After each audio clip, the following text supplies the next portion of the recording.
All right, so I just finished watching the fourth season of The Sopranos, and I'm going to try to be quicker about this one because uh, if you saw the last review, it was almost an hour long.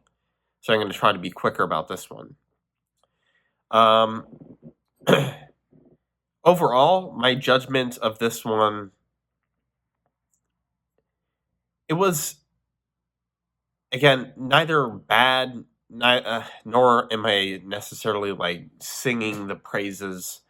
Um, I guess it's more useful to just compare it again to prior seasons. Um, I would say I still liked it more than season two. In comparison to season three, I mean, it's kind of hard to compare in terms of quality.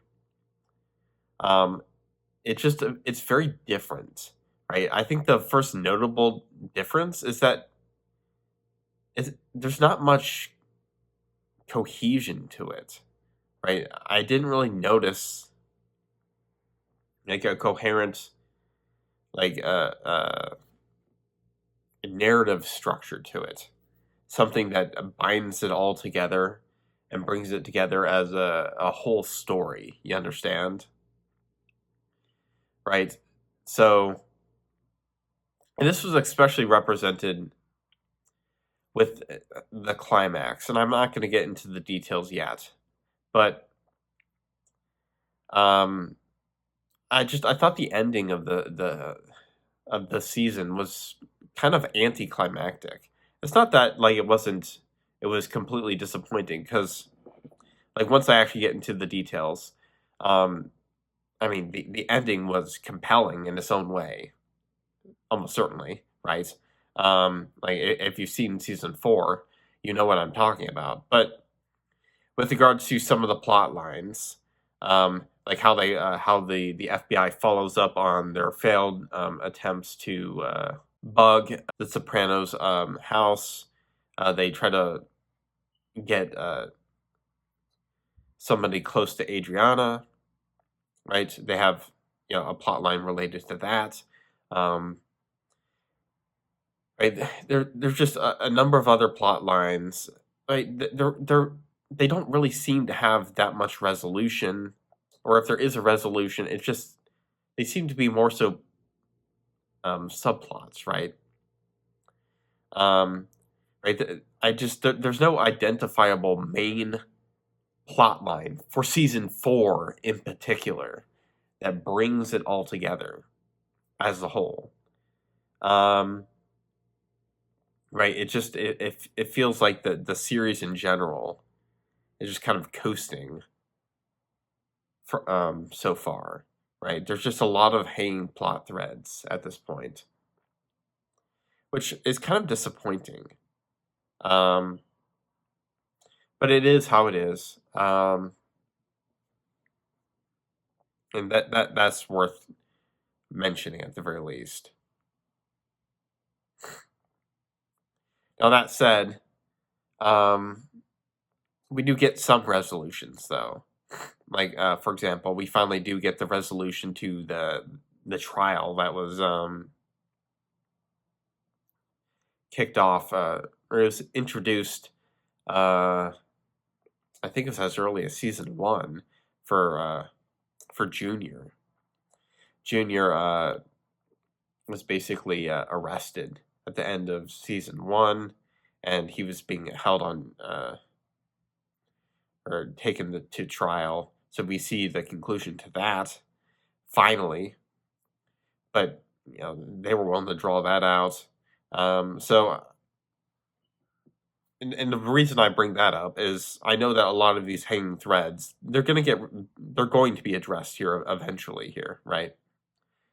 Um, so it's not necessarily a serious critique. It's just like a lot of this just feels like it's almost like it's like a rough comparison. I'm coming up with it off the top of my head, so maybe it'll be like a failed comparison.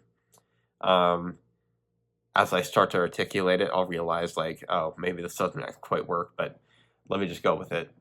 Right? I'm thinking of A Song of Ice and Fire, where originally after Storm of Swords, uh, George R. R. Martin, he was going to go with a 5-year time skip and then have A Dance with Dragons, um, Winds and Winter, and so forth, I think.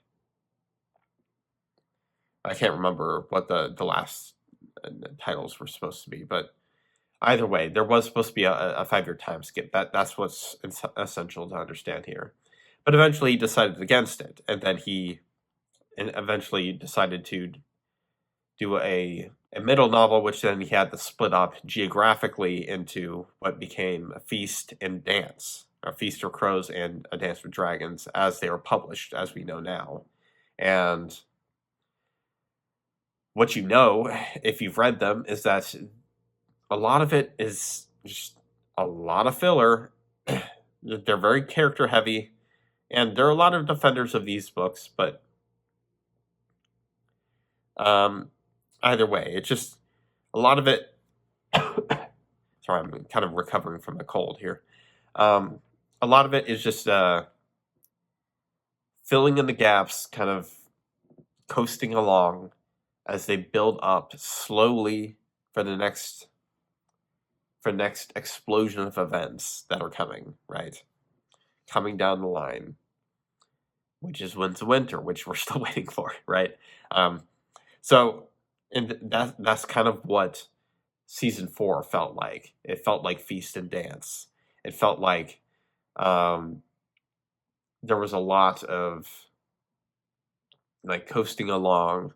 It's a lot of just like subplots going along.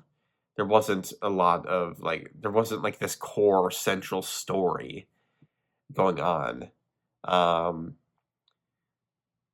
Like a central thrust binding everything together with an actual follow through and climax, right? Like with the Adriana and the FBI informant, or the person's name's Danielle, or I don't know if that's the actual name, but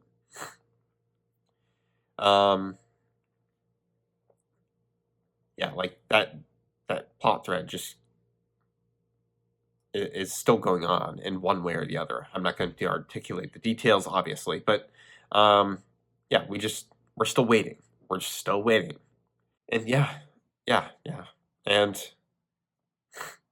again, that doesn't mean that like literally nothing happens. I don't want to say go so far as to say that, right? It's not like, and similarly in Dance with Dragons and Feast, it's not like nothing happens. Obviously, like Cersei gets arrested by the crown, and she's does the walk, the forced walk through the King's Landing and stuff like that. So actual stuff happens, but it's not nearly as significant or as detailed or as plot heavy as the first 3 books, right? Whereas Winds is going to be, right? Like there's just a noticeable difference, and that stands out. And the lack of follow through on a lot of those plot threads that I was really looking forward to seeing, it was admittedly kind of disappointing. And one of the subplots that does resolve, that one was kind of disappointing too, in a way. In some ways, yes. In some ways, no. I mean, I'll get into the details once I get to the spoiler section, which I'm probably going to just jump into here. But yeah. So yeah, let's just get into the spoiler section because I think that's good enough. All right. So yeah, for one of those subplots, it's the potential romance between Furio and Carmilla. So again, it's like what I commented on the last review, where Carmilla she keeps playing footsie with this idea that she's going to cheat on Tony, but Tony's reputation precedes him so far that she's just unable to do it.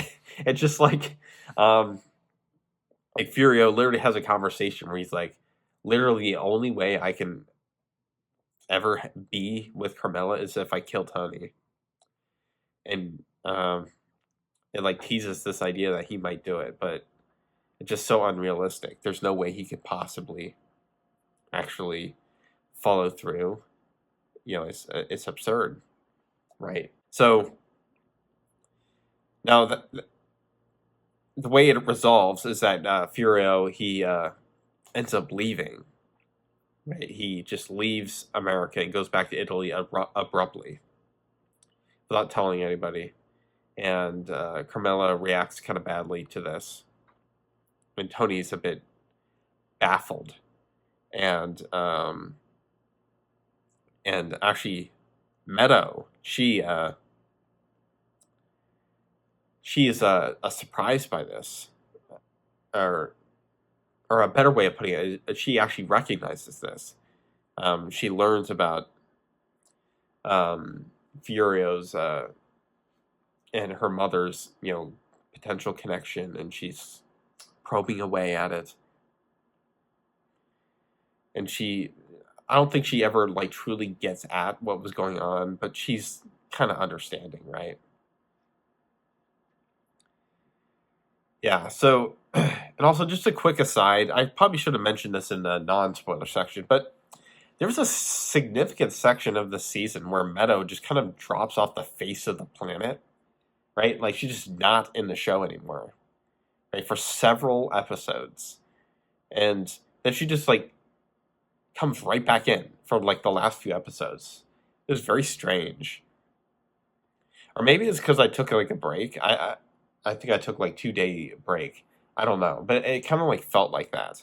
So maybe it was like a convenience way in which I took the break because like Christmas passed or whatever.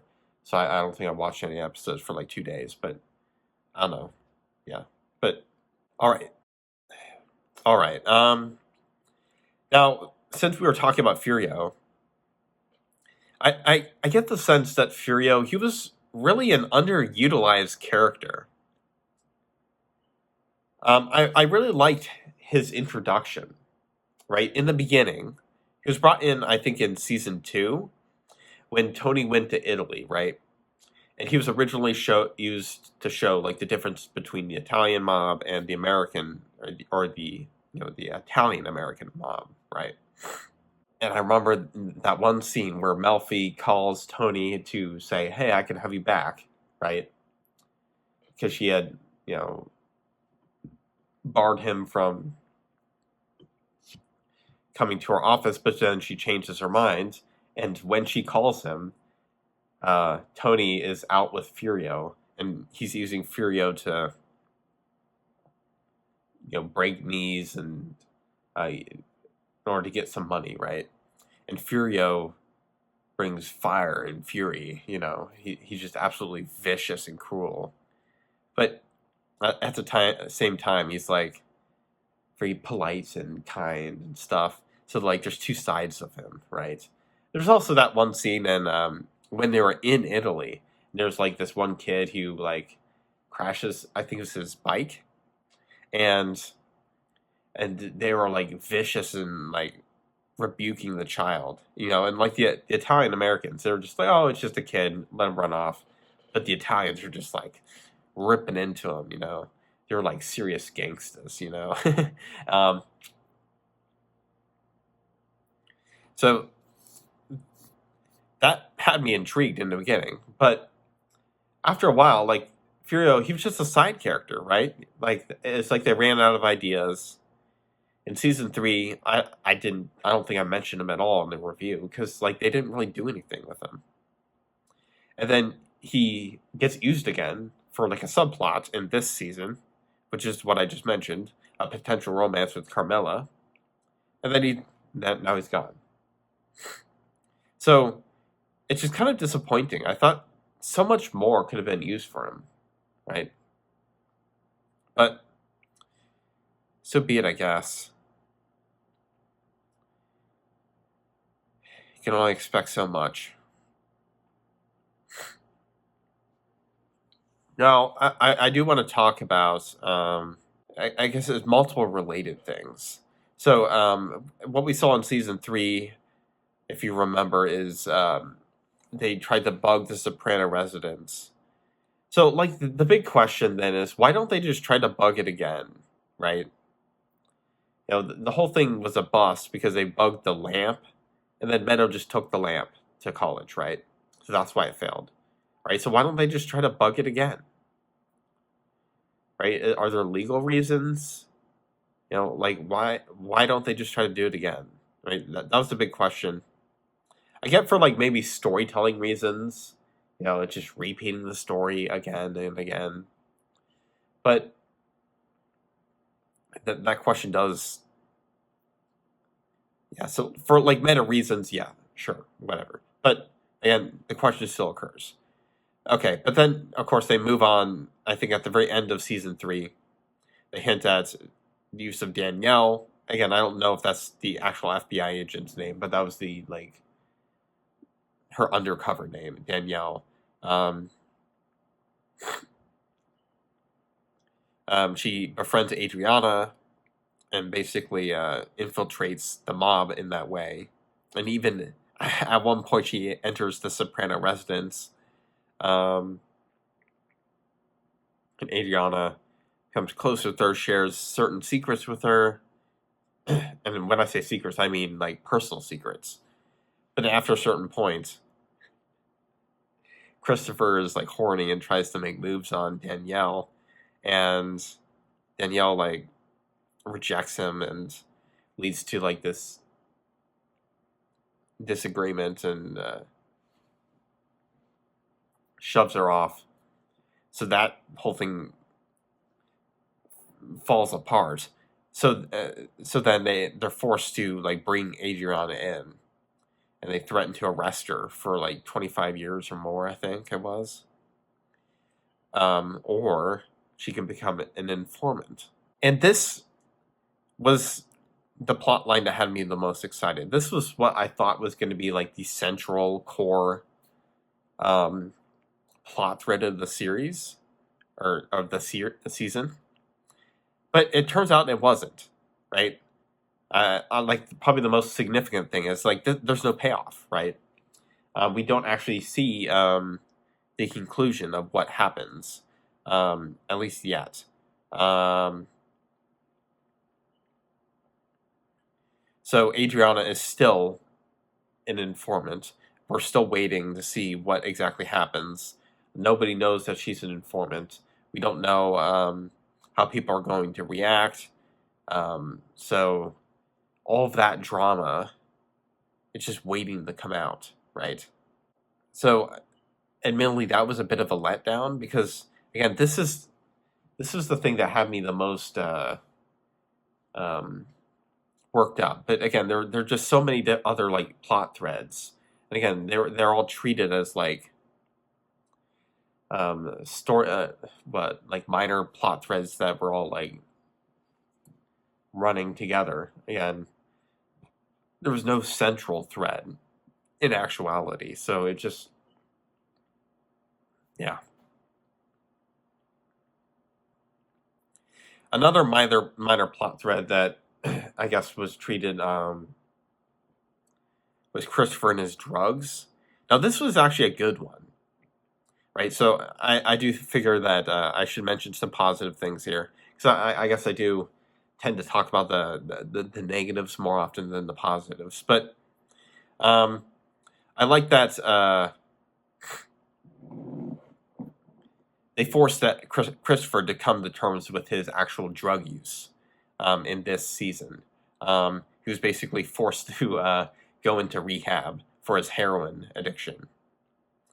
Now, and part of this was, like, he actually sat on top of Cosset, I think is the name of the dog's, the pet dog of Adriana, and killed it, broke its neck. And I think that was, like, the breaking point. Or actually, no, that was part of it. The breaking point was when he punched Adriana. So yeah, things got pretty ugly there. So, and I thought that was really well handled. Because, like, Tony, like, he consulted Junior, and Junior was just like, just kill him, right? And, like, yeah, if it was literally anyone else, Christopher would be dead. But no, since he was family, since Tony actually cared about him, he was willing to give him some leeway and actually help him. And also, I really liked the way they handled the intervention scene where they're trying to call him out on things, and like they're not supposed to judge. They're just supposed to share all the ways in which his drugs have done things, and then of course Adriana brings up the fact that he killed her dog, and like Tony's like, "What the fuck? You killed her dog? Why'd you do that for?" And they're like, "Dude, calm down, calm down." And then Silvio is like, "Yeah, I remember one time you vomited everywhere," and it's like, "No, I think you were sick that time." They're just kind of like, yeah. And then Christopher kept firing back, saying like, "You cheat on your wife all the time," and then Tony, like all the times like he could mention is like one of the most significant times that made him bring him to his breaking point was like when he tried to use Christopher help him take care of Ralphie when Ralphie dies, which I will get to. But obviously, he can't bring that up during the intervention. So that was another thing that was like in the background, right? Is that like a lot of the things that they would need to bring up during the intervention are things that they literally can't talk about. So again, like, yeah, yeah. I thought that was funny.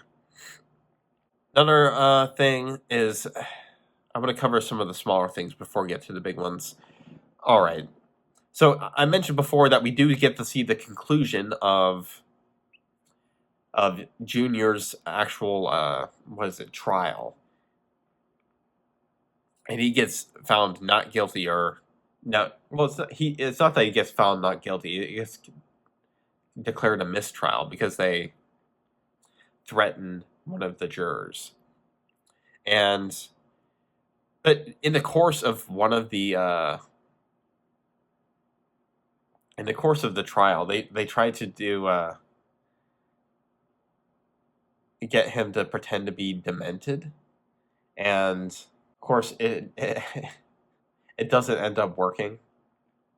However, I mentioned in the last review that I often read the Wikipedia articles, and what the Wikipedia articles mentioned is that he starts exhibiting signs of like actual dementia, and I mentioned like him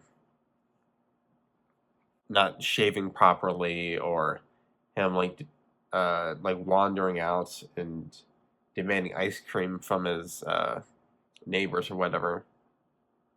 Now, when I watched the show, I interpreted these as him just putting on a show, or at least for the demanding ice cream thing. Now, as for the shaving thing, I thought that was just like an offhanded thing.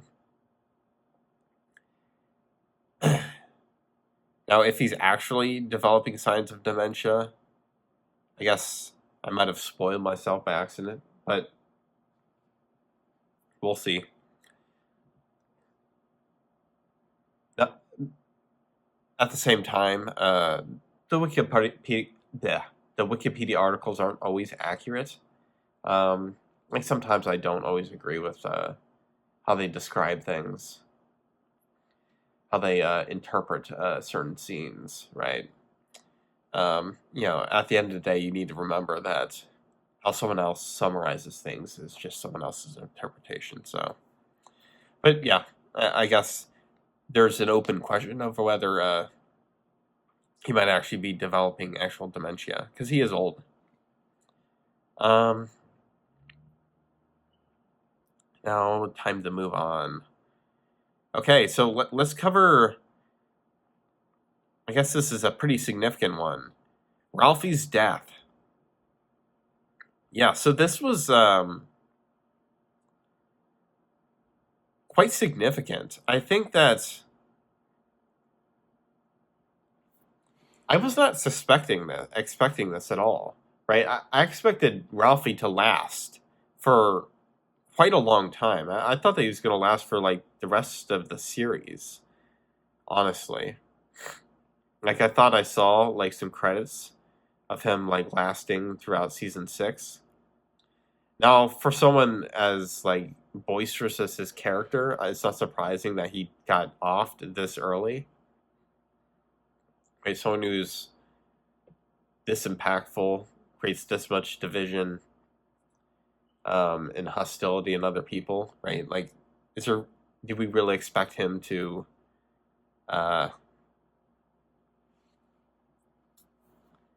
do we really expect someone like that to last that long? No. But either way, the way it was handled was actually really well done. So, Ralphie, there was a lot leading up to it as well.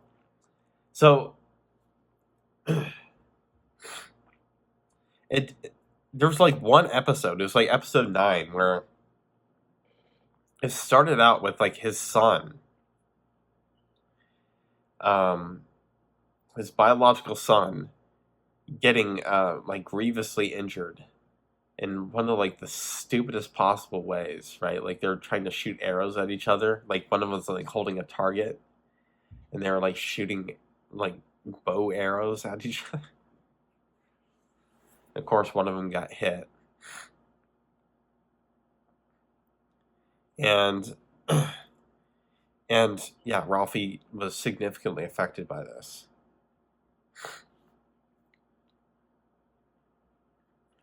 And at the same time, there's all this background controversy surrounding Tony and Pio Mai, where Pio Mai is this racing horse that Tony essentially took from Ralphie. And then Ralphie also had a girl, a guma, which is like an Italian name for a prostitute or a girl on the side, you know? And Tony ends up taking her from Ralphie as well. And basically all of this leads to Ralphie killing Pio Mai, or at least it's heavily indicated that he did, basically to get back at Tony, but also to use the insurance claim, insurance money he'll get,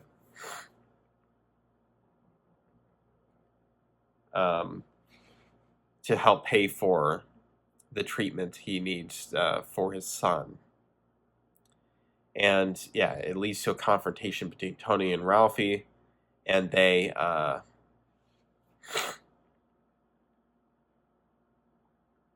things get violent, and then Tony ends up killing Ralphie. And again, this seemed to come out of nowhere. And like even as they were like tussling, I didn't actually really expect Tony to actually kill Ralphie. Like truly kill him. It wasn't until like he was like choking him that I was like, okay, he's actually gonna die, isn't he? Yeah, yeah, I guess so. So yeah, it's quite a crazy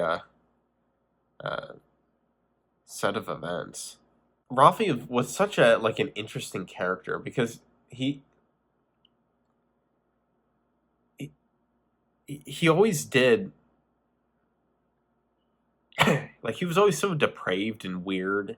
He was like a fucking freak, right? Right? He was just a fucking freak. Yeah. And as I mentioned, he created so much friction, and he was also one of the best earners. But I guess that just kind of opens up the question of like where does all that money come from? And it probably wasn't from the best places, right? You know, if he's the best earner, that just begs the question, like, where does all this fucking money come from, dude? Maybe you should be asking more questions. But hey. So yeah, Tony then has to cover it up to keep people from asking questions, right? Especially if they like find out he killed him over a fucking horse, right? But even then, he ends up um, rather cleverly blaming it on the New York side of things, basically saying, like, as tensions rise between the New Jersey and New York factions, he ends up blaming on the New York faction, saying they killed him in order to turn blame off of himself and also potentially stoke a war. But he was also very careful, right? He was also saying he wasn't pushing too hard, right? He was also saying, don't make a move unless we have evidence. So, well, as I was about to say, is we still have to wait to see the way this concludes, which kind of leads into what I was saying before, which is this is just another hanging thread, right? This is another disappointment, which is that it felt like this is all leading to something, but it kind of doesn't. Like, we're still waiting, right?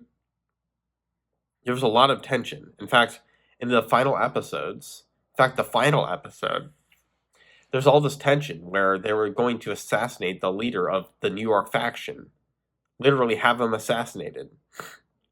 And Tony was like weighing the options, and he decided he was going to go through with it and have him assassinated, all of that.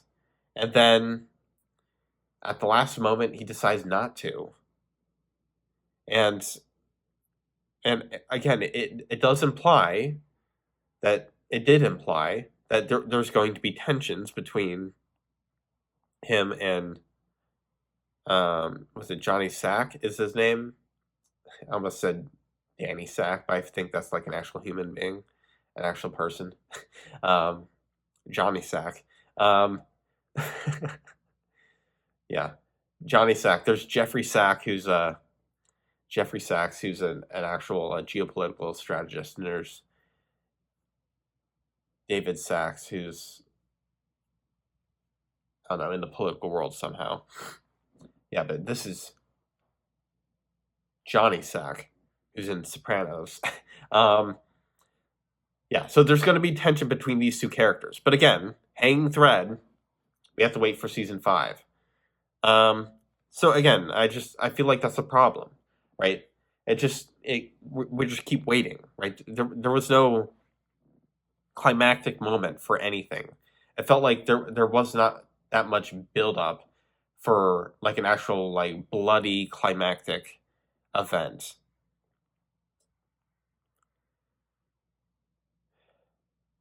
Now that said, while there was no bloody climactic event, that's not all that stories are about, obviously.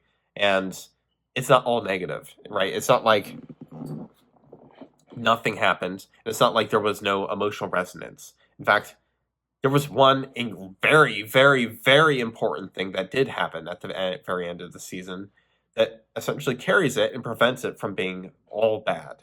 And that is Tony finally suffers the consequences of his actions, specifically his infidelity. Um, Carmela decides she wants to divorce him, or at least separate from him. So he moves out of the house. That's what happens. Yeah, like, honestly, I was shocked. I was not expecting this to happen. And I imagine that things will not, like, they will not fully divorce in the future. Or if they do, they'll probably get back together somehow. But either way, we'll see what happens. Seeing everything finally come to a head on this front, this was actually very satisfying, right? It all started with the Russian prostitute. She, of course, finds out that Tony has slept with yet another woman, and she calls the house, which AJ picks up the phone and talks to her.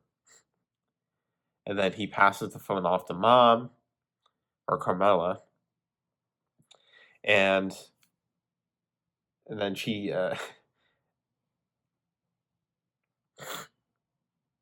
Irina is the name of the woman, and she basically tells Carmela that, oh, you know, I used to have sex with your husband, right? And he's been having sex with this other woman, and blah blah blah, and it just you just watch it happen, and it's just like, oh god. And then yeah, Carmel snaps and just starts hurling all his stuff out the window, and she just the sheer anger and frustration, and also the kids as well, their reactions, especially like Meadows' reaction, right? Or she, I mentioned before that she was probing into Furio and Carmela's response. She originally suspects that it has to do with Furio and Carmela, but after a while, it does become more clear that it has to do with Tony. And she does express frustration with Carmela, saying, like, how could you let him get away with it for so long, right? Why now? Which, like, is fair, like, sure. But at the same time, and Tony's the one doing the cheating, right? um, One thing that is worth mentioning, though, is to what extent does AJ really understand what's happening? I never really got a sense of like what exactly does he understand about the situation, right? Um, like, does he understand why they're splitting up? Right? They kind of like just skipped over the scene where they had to break the news, right? Here's the thing: like sometimes series they have like these lost opportunities where they could laser focus in on specific scenes, specific interactions that could be excruciating. Maybe this is like a contrived comparison, but I remember in Dexter, that series, it was like season 5, episode 1. After a significant character died at the end of season 4, if you've seen the series, you know who I'm talking about. Dexter has to break the news to um, the two children of that character, right? And again, if you know anything about the series, Dexter's a serial killer, and and in the scene, like they just came back from Disney World, and they put Mickey Mouse ears on him, and he's wearing Mickey Mouse ears, right? And he's like he's essentially the adopted parent of these people, these children, and he's like breaking the news that their mother is dead. And it's like the most awkward conversation ever.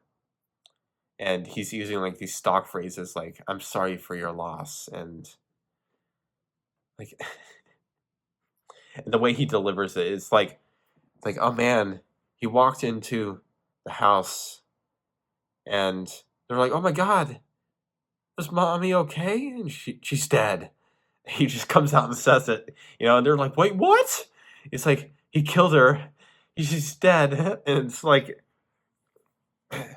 and he's just like, what are you saying? He's like, I'm sorry for your loss. And, and yeah, it's just like, again, the way he handled it was just so awful and so awkward and so ham fisted. But again, how they wrote it though was so perfect for the character, right? It was so well handled, right? And I'm not expecting like The Sopranos to have like say the sit down, the reveal of of the divorce to be like on the same level as that scene, right? But but to focus on certain scenes, have them immerse themselves in the emotions rather than just skipping over them. I think there is actually some value in that. And also it helps deliver some of that information, right? Because because to go back to what I was originally saying, I still am wondering, like, to what extent does AJ actually understand what is going on? Right? Does he understand why Carmela wants to divorce? Right? Like, does he understand it's because of Tony's infidelity? I guess, like, my default assumption is yes. Right? They explained the situation, but um, he just doesn't seem to care. I guess because he still has this connection to his father, right? Um, but yeah, I mean, yeah, I guess that's how it is. So yeah, I guess we could end on that point. The divorce was by far, I mean, maybe it wasn't the most shocking. I think Ralphie's death was, I mean, both of those were pretty shocking, actually. And they were both very highly positive. So I think those points were like what carried the whole series, the whole season for me. But yeah, that was probably one of the more shocking parts of the season. And uh, definitely a thumbs up on that part, despite the fact that, as I stated before, I didn't really get the sense that there was like a core main plot thread to this season, right? Um, and also I thought there was a lot of like dropped plot threads, right? Or at the very least, it was like kind of anticlimactic, like them deciding not to carry out the hit on the New York crime boss, et cetera, et cetera. Right? It's just, yeah, it's just it felt like this season was just bridging the gap between season 3 and season 5. So yeah, I mean, I'll just leave it there. As I said, I don't want to ramble on too long. So yeah, I guess I'll get started on season 5 then. I have now released both volumes of The Paths We Have Taken, which is the first arc in the Broken Reality. This is my grim, dark, epic horror fantasy series. It takes the political intrigue of A Song of Ice and Fire, the abrasive characterization of Abercrombie, the long-term storytelling of One Piece, and the philosophical horror of the Second Apocalypse to explore the human capacity for cruelty. Check it out if you are interested.